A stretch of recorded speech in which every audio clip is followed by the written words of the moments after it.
The star power of Chase Burns and Sal Stewart continues to shine bright in an otherwise dismal Cincinnati Reds season.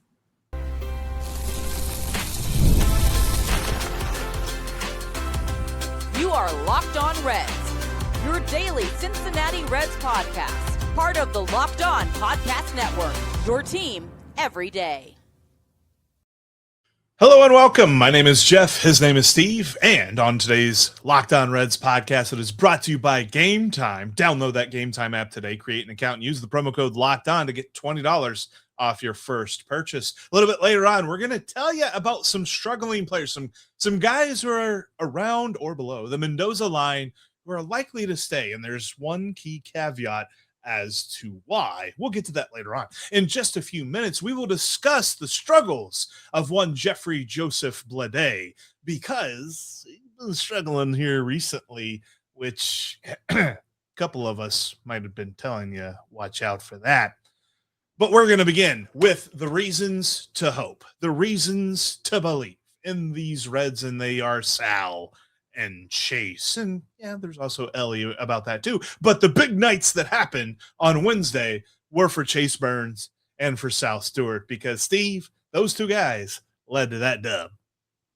Absolutely. I mean, first of all, in a season where the pitching has just been suspect at best, it's so nice to have at least one guy that when they're on the mound, you know the Cincinnati Reds have a chance to win the baseball game. And that guy is Chase Burns. Each and every time he is out there, he gives the Reds an opportunity to win. You look at his performance in last night's game, 5 innings. Now, it wasn't overpowering. It wasn't a performance that you're like, oh, wow, my God, this guy is just amazing. But in a season where the weather wasn't great, in a season where he has pitched more than he's ever pitched in his life, he's still going out there and getting it done. Last night's game, Jeff, 5 innings, 6 hits. He gave up 2 runs, both of them earned, walked a couple guys, struck out 8. That's a good start, and I'll take it. But the key there is he held the Cardinals to 2 runs. He kept the Reds in the ball game, left with a lead, and gave the Reds an opportunity to eventually get that win. And I get excited when it's his turn in the rotation. And where we're at in this season, where we're at with this team, there's not a lot to be excited about some days. And I'm excited with every pitch that Chase Burns throws. And we can be excited for years to come, thanks to that wonderful contract extension that they signed with him earlier on this season. Steve, the Reds are 18-6 in his 24 starts this season. I mean, he, individually doesn't have that same record, but that's what you want. You want your pitcher to put you in a great spot to win, and he has done that 18 out of 24 times. And then on the other side of this, Sal Stewart, man, like the lineup was struggling. Matthew Liberatore looked like the second coming of, I don't know, Nolan Ryan, Randy Johnson, whoever it was, but it was Matthew Liberatore. Like, the Reds have hit that guy before. We're not even talking about a guy that has dominated them through his entire career. Liberatore has been very mid, and yet he was striking out dudes left and right. I think at one point, was it 5 in a row, or was it 5 out of 6 outs were strikeouts? Like, the Reds couldn't get anything going. And then all of a sudden, Matthew McLain, he had a nice night. He gets on base with a hit. And then Ellie De La Cruz hits a screaming line drive at the future Gold Glove second baseman, not Rookie of the Year. And JJ Weatherholt was not able to catch the ball. And so Ellie got on first, and then Sal Stewart with an absolute monster shot at the batter's eye gave the Reds a 3-2 lead at that point. And we went from, oh boy, here we go, another struggle of a night, to, yeah, baby, we got the lead. And he's done that a lot. 27th home run of the season, Jeff. You look at his numbers on the year, and you look at what he's been able to do. You and I became fans of his very, very quickly after listening to him talk at Reds Fest last year. And he has just gone out this year and backed up everything that he said. That puts his RBI total now to 94. He'll have 100 RBIs by the end of next week. That's just the way that's going to go. And he eclipsed the 100 career RBI mark. He was like the 3rd fastest Red to do that. It's not out of the realm of possibility with how much baseball there is left for him to land somewhere close to 35 home runs on the season, for him to land somewhere close to 125 in RBIs on the season for his rookie campaign. Now, look, there's going to be some adjustments. The league is going to continue to try to adjust to him. But I look at what we're seeing from Sal Stewart, Jeff, and this is just the beginning. He has not reached the peak of where his talent is going to take him. We're seeing a good example of what he's got, but he's going to get better than this. He's going to have better seasons than the season he's having right now. And that is definitely something to be excited about with this team. Yeah, I thought there was an outside chance that Sal Stewart could lead this team in home runs at the beginning of the year, but that outside chance would be like a single-digit percentage chance, because I thought for sure Eugenio Suarez was going to be that guy. But the fact that Gino has had such a struggle of a season and Sal has been that good, Sal's going to be that guy that leads this team in home runs. And these two dudes are the reason that it's just so hard to believe that the Reds have fallen as far as they have, because they've got these guys. Like, typically when a team is struggling like the Reds are struggling, you're like, all right, they got to tear it down to the studs and figure out what they got. Who's next? Who's going to lead the next regime? They've already got that. They've already got these two guys that are going to be here for a while. And Lord willing, the Reds try to figure something out and sign Sal Stewart long-term, whether it's this front office or the next version of it, which hopefully we see very soon. They should have him with Chase Burns for a long time, and they can build around these two dudes. I mean, you think about, if we're being honest, we talk about a core. We talk about a group of players in place to try and right this ship. Let's just pretend for a second that there's not going to be a work stoppage next year and they're going to play baseball in 2027.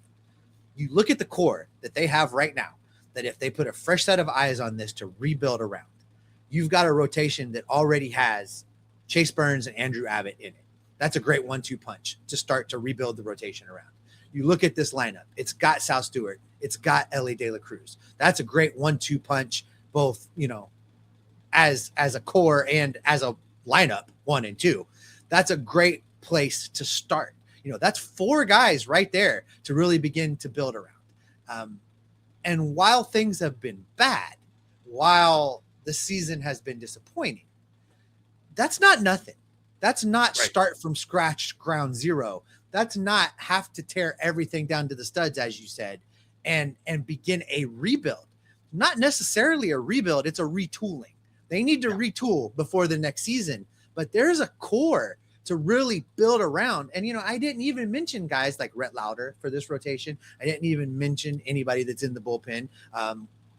There's other pieces as well. And we're going to get to a little bit later in the show, some of the guys that have struggled that are probably worth keeping around too. But we often get criticized for being too optimistic and being too glass half full. But as bad as it is, and we've called it out, Jeff, we have leaned in hard. This year's been a year of smashing and calling for people to lose their jobs, and like we've leaned into the negative a little bit. But I don't think it's being overly optimistic to say that you could turn things around in Cincinnati fairly quickly with this young core of players that is performing well. This is not even guys where you have to squint and hope they get better. This is a core of guys that have delivered this season in spite of how bad everything else has been. And what it means, I think that it's really overused in all sports, not just baseball, but all sports, to talk about the core of a team. The core of the team makes it so that the rest of your positions, you can have role players. You can have just some dudes that kind of get you through the day. You don't have to have the best at every position, because you've got these guys that are leading the ball club. And then if you have guys that are, having career years over here, or maybe some guys having a down year over here, you can sort of balance that out with your core dudes. And that's what the Reds have in these guys. And hopefully, Nick Lodolo can jump back into that conversation. I don't know what it will take between now and the end of the year for that to happen. But the whole point is Chase Burns, Sal Stewart, that's the nucleus of your core. And there's a couple of other guys that are right there with them. And you can believe in this team so long as they make the right decisions about building out for next year and years to come. Well, listen, Jeff, Near the trade deadline, there was a lot of conversation about JJ Bleday and if the Reds had the outfielder they had been looking for all along. And recent performances from JJ Bleday says there may be a fade afoot. We'll talk about that coming up next.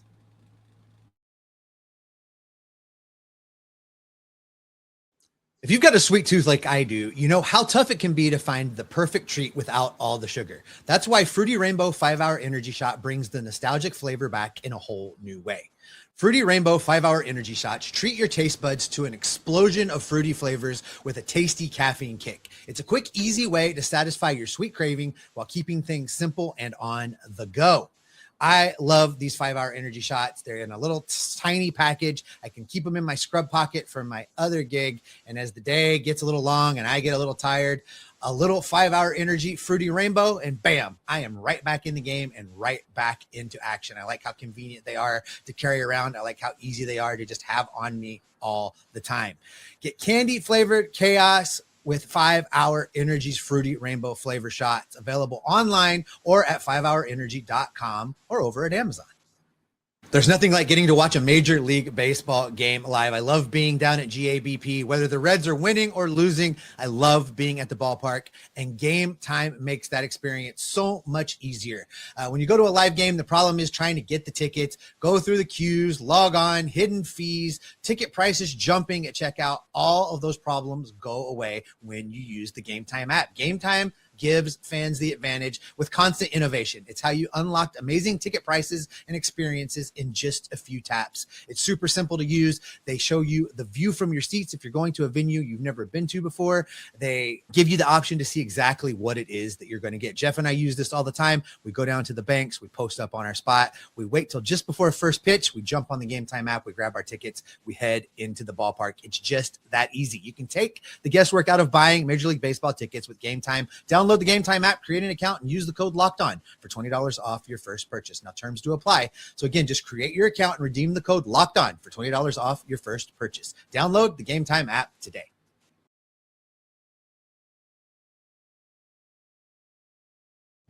You are already an everydayer, and we appreciate you being here each and every day with us. You've clicked the subscribe button. You've clicked that notification bell. Elevate your game. Join the Everydayer Club. You can get ad-free Locked On Reds over in the audio feeds. $5 a month, $50 a year. Get you ad-free Locked On Reds in the audio channel, plus a lot more little surprises coming your way here very, very soon. The link for that is down in the show description. All right, Jeff. JJ Bleday. There were many people. Boy, were there a lot of people. We took a beating at the trade deadline, you and I both, with people saying, why would you trade JJ Bleday? He is the outfielder we've been looking for. You guys said they needed to get a power hitting outfielder. They found him. They stole him from the Sacramento A's. They've got their dude. Well, I don't know if you've checked in on old JJ Bleday lately, Jeff, but it's not pretty. Let's talk about his last 30 days. Slash line of 158, 280, 297. Cut it down to his last 15, 160, 250, 260. Here's the thing, Jeff. He's exactly who we said he was. I cautioned before the trade deadline that his baseball card said he had wild swings of up and down. He was never consistently good. He always followed a good year with a bad. And I really thought the Reds should have taken an opportunity to sell high when they bought low. And they decided not to. They decided to do nothing. And now JJ Bleday is the guy that I thought he was, and they're kind of stuck with him. He's going to be their left fielder next year. Yeah, I think that JJ Bleday is yet another indictment on the Reds' ability to self-evaluate, to look at their own roster and know what their talent is, what the ceiling is, what their floor is, all that good stuff. I just don't believe that the Reds know how to do that, because we're talking about a dude that he is better than last year, but only sort of. It's not as if it's astronomical. The Reds looked at May and June and said, that's the guy. That's the guy that we got. That's who we signed. And everybody else in the rest of the league was just like, yeah, $1.25 million. Why didn't we do that? Oh, okay. Yeah, no, after the All-Star break, that's why. Because after the All-Star break, we've seen a lot more of the human side of JJ Bleday, and he's really struggled mightily in everyday situations. Like, his platoon splits are not lovely. where early on it kind of felt like he was hitting lefties. Now he's not. And that's kind of sapped the value that we saw in him. The issue is, and this is why it is an indictment on the Reds' ability to evaluate this guy, is they've basically penciled him in as the everyday left fielder. I mean, you have to right now because Spencer Steer is hurt, and he's probably not going to be back this season. I did see that Jim Day said that there was a report that the Reds are hopeful they could get Spencer Steer back at some point this year. I don't know why. Like, let him get healthy and let him get the good year 100% and ready to go. Let's not force the issue here, but I digress. They just don't have anybody else to play in left field because, well, they got rid of a right fielder to bring up a third catcher, so they got rid of a corner outfielder anyway, and so they're already a little bit thin, and they're playing a first baseman in right field, and Michael Toglia. That's a whole kerfuffle in and of itself. But when it comes to JJ Bleday, we're seeing what we were worried about. Yeah, you look at his career, Jeff. His career year was 2024 in Oakland. He had a 2.1 WAR that year. He was roughly 20% better than league average with an OPS plus of 120. You look at his numbers right now. He's still, you take his season cumulatively, he's still 11% better than league average, but those numbers are coming down. There's about 6 weeks left of baseball to play, and I suspect that OPS plus at the end of the season will be a lot closer to his career normals, which are below 100. He was 90 OPS plus in 2025, 2023, 88, 2022, 66. I imagine he finishes somewhere between 90 and 100 in OPS plus. And it basically just puts him right back to being that guy that we thought that he was. The problem is he's going to play a lot the rest of this year.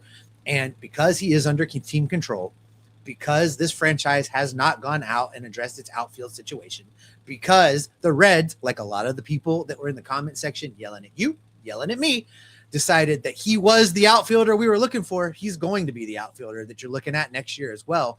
And we know what that looks like. It's going to be a guy that hits somewhere between 215 and 220. It's going to be the guy that has about a 20 home run worth of power in his bat. It's going to be a guy that can be streaky at times and give you some good baseball, but then it's going to be followed by that guy that falls back off. That's who he is. That's who the Reds have continued to run out there. Whatever the name of that player is, they're all interchangeable. These are the guys they keep running out there in the outfield, and the outfield is not getting any better. And JJ Bleday is not making the outfield any better, and we're going to see him probably for at least 150 more games cumulatively as a member of the Cincinnati Reds. And just to clarify, too, in case somebody's like, well, didn't they only sign him to a 1-year deal? They signed him to a 1-year deal, but they also acquired his arbitration years through this contract. He has 2 more years of arbitration, which means he is due a raise next year. It's likely that we're talking probably somewhere around $4 million because of the way that he has performed. It's not as if he has performed badly. It's just we are seeing him kind of regress back to the mean now. His early season performances probably dictate that he gets at least a 100% raise, if not slightly more than that, with this only being he only has 2 more years of arbitration left, and then he is a free agent at the end of the 2028 season. This to me, Steve, it just, I wonder, and we're going to do a lot of this where we kind of go, all right, if there is a new regime in the front office, how do they evaluate JJ Bleday? Because we know this current regime loves him. And this current regime is going to keep him. They're going to sign him up. There's probably going to be a bobblehead of him next year, but we're going to sign him up for promotional material. And he's probably going to be in the middle of the Reds order next year at some point. And we're talking about him playing most of the time, if not every day, in left field. And then we're probably talking about Dane Myers being an everyday center fielder, which I would like for him to prove it more. I don't know that I'm there, but I feel like the Reds are probably already there with him. Like, the Reds are starting to make decisions, and I think they've already made a decision on JJ Bleday. For me, the question would be, would a new regime make that same decision? I think their hands are going to be tied. I think the new regime is going to want a new outfield. But I mean, right now, the opening day outfield is set. It's JJ Bleday in left, it's Dane Meyer in center, and it's Spencer Steer in right. That's the outfield they have created for themselves. And, I don't know that a new front office, let's just say piggybacking off of yesterday's conversation, that Joseph Daniel Votto is the general manager the next time the Cincinnati Reds, begin a baseball season. I don't know that, with all of the things that need to be fixed, I don't know that the next general manager, the next president of baseball operations, is going to be able to go out there and get a whole new outfield. And to do it, are they going to designate JJ Bleday for assignment? Are they going to non-tender him? I can't imagine that they'll non-tender him. So right. This kind of just is what it is. Let me say this.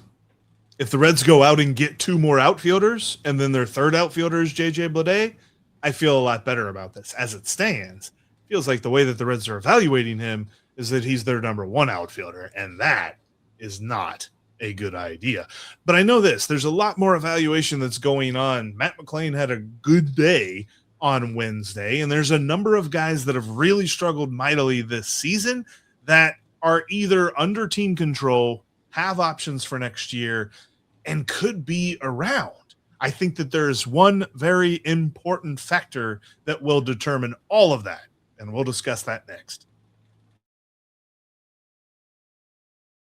Can we talk about one of the most underrated organs in your body, your liver? It's the body's filter, processing everything that you consume and performing more than 500 functions every single day. It's involved in things like energy production, digestion, fat metabolism, and vitamin storage. So it's doing a lot of work behind the scenes. That's why giving your liver daily support can be an important part of building healthy habits. Dose for Your Liver is a clinically backed liver health supplement designed to support daily liver function. The nice thing about Dose is that it is that 2-ounce shot. You don't have to worry about mixing up some kind of powder or anything like that. You can just take the shot and help your liver every single day. Ready to give your liver the support that it deserves? Head to dosedaily.co/LockedOnMLB or enter LockedOnMLB to get 35% off your first subscription. Your body does so much for you.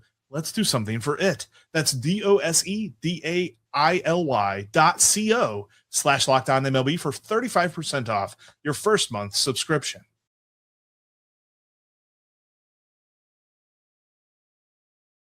I invite you to keep the Reds conversation going with us after the show is over. You can follow us on social media. I'm on X and on TikTok at Jeff Carr with 3 Fs. You can follow Steve on X at S Offenbaker with 2 Fs.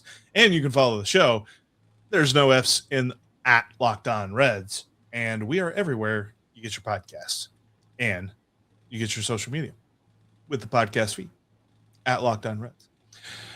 Yeah, you get yourself tied in between 2 promotions there. Sometimes that happens. All right, Steve, when it comes to this season, we have seen a lot of underperformance when it comes to guys, especially hitting, but there's been a couple of pitchers as well, but we're mostly talking about hitters with this. And so I kind of wanted to name this the Mendoza line keepers, because there are some dudes that may just be here for next year. And I think that it highly is determined by who's leading this organization. You and I both believe that the Reds should hit the reset button on the front office, hit the reset button on the coaching staff, and just start over, because it's not worked. It's been 2 years of, I mean, the Reds made the playoffs. Yes, I begrudge that point. Honestly, they backed in, and this year has been futile. And so they've got to reset. But if they believe that they're going to run this back, the regime that we currently have is going to keep multiple of these struggling players, because we know how they operate. I only hope that a new regime would make harder decisions, but it's harder to say because we continue to see performances like we got from Matt McLain on Wednesday night, as he seemingly is trying to trudge his way out of the muck that is the group of players who could be non-tender. Well, I'll get to Matt McLain in a second, but we're going to start with the worst performer that is the biggest lock to be on the team next year, and that is Ke'Bryan Hayes. His contract is such that he is on this team. They're not going to cut him. They're not going to be able to get rid of him. They're not going to put him anywhere else. He's going to be on this team. And just as a reminder, on the season, 149, 202 with an OPS of 456. His last, let's do his last 30, Jeff. 164, 215, 311. What about his last 5? Fine. His last 7, 300, 364, 600. So See, if he there it maintains is. that for the rest of the year, then whatever. No, Jeff, Yeah. he's been bad, and his contract he's here for a lot of years more, and hopefully he figures it out. But he is a lock to be on the team next year, and that makes it harder because you're right. That means they're gonna, if they keep other guys that have struggled, they're going to be keeping multiple just problems around. You started this conversation with Matt McLain. We'll circle back to that. The problem with Matt McLain, and there was a while there where I was the defender of him. You wanted to send him down. I ended up being right for a while. It is flipped. He's had problems, but here's the thing with Matt McLain. He plays tremendous second base. He has great defense, and just every once in a while, he has a game like he had last night where you're like, well, there it is. There's the guy. He can still do it. There it is. And it gives you an inkling of hope that he's going to figure it out. I'm still not ready to completely give up on him, but I am very much willing to admit that he has a lot to prove before he can restore, I think, everybody's faith in the guy that he can be. I think that talent's still in there, Jeff, but it's time for him to take the remainder of this season and maybe give us a little bit of hope that he's figuring some things out. Yeah, I think it's a matter of moments, because there are guys this season who have struggled mightily. They just haven't given us moments. We haven't seen moments from Noelvi Marte. I mean, there kind of was like a couple of homers here or there, but it's not like last year where he had that catch. The catch that got the bobblehead, the catch that got everybody. It saved the season. Let's call it what it was. He hasn't had that moment this year or anything resembling it. We haven't seen a moment from TJ Friedl. TJ Friedl has struggled so bad, and I hate this because I like TJ Friedl a lot, and he was super important to this team. They were expecting him to be the leadoff guy, and he has fallen off a cliff so fast. Steve, the stat last night was whenever he came up in the the 8th inning with the bases loaded and 2 out, he had come in as a defensive replacement in the top half of the inning, so that's why he was that bad. He didn't start the game. But he was coming up to the bat, and he had played sparingly in between these 2 points. Steve, the last time TJ Friedl has gotten a hit was July 11th. And like I said, he's not been playing every day, but still, like, that's a long time for that to be the case. And these won't have those moments that Matt McLain has, that even though I advocated for him to not be on the roster next year, certainly if we are talking about the same front office that is right here, right now, he will definitely be on the roster next year. And it's likely that the new front office that brings in the new coaching staff, were that to happen, looks at him and says, with the right tweaks here and there in his game, he could probably be a good hitter again. You have to, and that's Matt McLain you're talking about. Yes. Sorry, Matt McLain. Yeah, so Matt McLain and I think I agree with that. I think I still see enough from Matt McLain that it's not time to pull the plug. Maybe learn from the lessons of giving up on CES too soon. Maybe learn from the lessons of, moving on when you don't have another option. I will say this, Jeff. It's not too soon, though. It's been 900 plate appearances. They don't have another option unless Edwin Arroyo can figure out a way to make that conversation moot. They're going to keep him around. But I want to ask you about TJ Friedl, because you talk about just how bad things have been. Last 30 games, Jeff, 116, 208, 188. If we cut that down to his last 15 games, 063, 167, 063. He's going to get non-tendered, right? He has to. I think he's in his third, and is he in his final year of arbitration, I believe? Like, I was trying to look up some different arbitration guys, and I know that obviously Matt McLain is due a raise when it comes to arbitration. Actually, believe it or not, Noelvi Marte, first year of arbitration coming into. Sorry, I'm incorrect. This will be the second year of arbitration for TJ Friedl, but he's currently making $3.8 million. That means you're likely, you're likely going to have to commit $5 million to him if you keep him. Maybe if you're lucky and they keep it like conservative, then he only goes up to $4 million, but that's $4 million that you could spend elsewhere, where you will be spending it on TJ Friedl, that I kind of feel like we have seen him take the plunge over the other side of his peak of his career. Yeah, it's sad. I like TJ Friedl as a person. He's going to be heading into his age 32 season. I just don't see any scenario where he's a member of the Cincinnati Reds moving forward. And that, I think, Jeff, is where we're going to go ahead and wrap it up for today. Not a fun finish. It was more fun talking about Joey yesterday, but that's going to do it for this edition of Locked On Reds. Thanks for making us your first listen each and every day. Click that subscribe button, click that notification bell. For the audio folks, go check out Locked On MLB. Sully's got you covered over there with Major League Baseball from a national perspective. Former Reds reliever Mike Stanton's over there and back to the bullpen talking about Major League Baseball as well. And of course, the folks at MLB Game Night watch every single game, every single night, so that you don't have to. For the video folks, we're going to send you over to Locked On's first ever 24/7 national YouTube channel, where all of the experts of the entire Locked On network are talking ball 24 hours a day, 7 days a week. We will be back in your feeds tomorrow. Jeff and I will be gathering up all the news, the notes, the rumors, the reports, and the information to keep you locked on Reds every single day. I hope it doesn't rain on me too much at the ballpark today. Got a bad feeling about it.